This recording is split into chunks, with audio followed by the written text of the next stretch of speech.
Hey family, Matthew chapter 5 verse 3, blessed are the poor in spirit, for theirs is the kingdom of heaven. Filled with a perfect joy are those who are poor in spirit. Okay, wait a minute. I thought I wanted to be rich spiritually. I thought I wanted to be filled with the Spirit. Why is it saying if I'm poor in spirit, I'll be filled with a perfect joy? Whatever it is today that you're completely lacking. Let's say, for instance, you woke up and you missed breakfast. You didn't have time to have lunch. Dinner time's rolling around. And how are you feeling? You are hungry. Now you're not even so picky about what you want to eat. You are just hungry and everything looks good and everything looks like food because you're starving. When I was a little kid, I played in the pool with my older brother and sometimes he'd hold me under the water and there just was not enough oxygen at that moment. So what did I do? I kicked and made all these movements because I need oxygen and you can't stop me from getting my oxygen because I am poor in oxygen. If you're poor in food, you'll find a way to get some food. If you're poor in water, you're going to find some water. If you're poor in oxygen, you're going to fight for a breath of air. If you're poor spiritually, you will be hungry and run and strive with all your energy to know God and to be with God. And that is the person who will be filled with a perfect joy. The person who's hungry and passionate about getting to know God more. The opposite blessing is if you think you're rich spiritual. Matthew chapter 5. I've read that 10,000 times. What could I possibly learn from the Bible? I've read it so many times. I've been around forever and ever and ever. And you think you're so full that you're actually not seeking. You're full. We have to go into our spiritual lives being hungry. So let me give you a motivation why. If you have a fish at home in your little aquarium and somebody offers you the chance to go snorkeling in the Great Barrier Reef, I doubt you would say, I'll pass on the Great Barrier Reef. I got this goldfish right here. I'm good. I've seen it all. You'd be like, dude. And I'm quite sure just looking out my window at the stars doesn't come close to matching how an astronaut feels circling the orbit and seeing all the stars from outer space.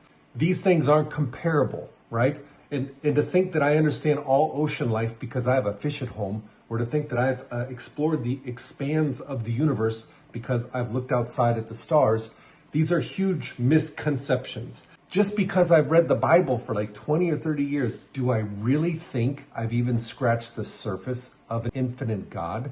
Do I think I've even come close to understanding His love, His mercy, His grace, His kindness?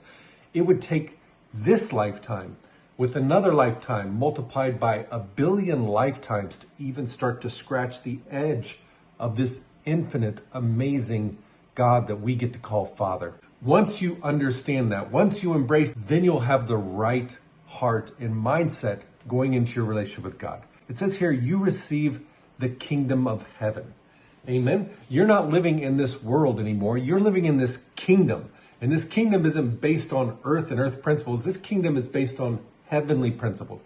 You get to actually exist and live in the presence of God. You know, I've spent days where I've spent all day walking around doing things and I don't even recognize that I'm with God because I'm not hungry spiritual.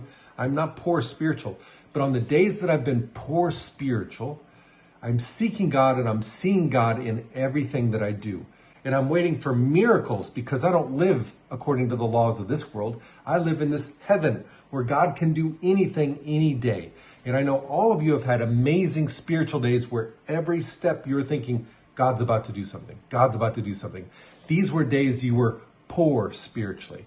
The days that you're not poor spiritually, we're not seeking God. We're not waiting to see the miracles. It's time, my dear friends, to be blessed. How can you be blessed? How can you be filled with this untouchable joy? It happens when you're poor spiritual. Let's get poor spiritual and let's go after that spirituality. And when you go after it, it's like Narnia. It's like you're no longer in the attic. You're no longer in a wardrobe. You're like in this whole other world.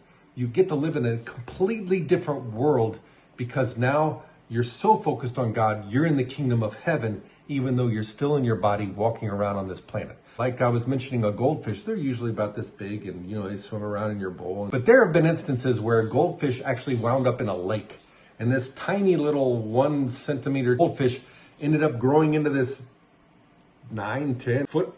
The largest goldfish ever weighed was 30 kilograms. That's 66 pounds. How in the world does a goldfish become 66 pounds? Once you get it out of its bowl and you get it into a lake, then all of a sudden he becomes this different fish. I want us to be so poor in spirit that we live in this ocean of possibilities, this kingdom of heaven where God can do anything. Blessed are the poor in spirit.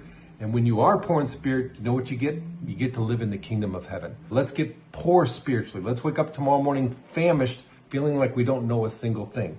And let's dig into there and like Christmas morning, tear open the wrappings and look for God's promises, his love, to see his incredible character.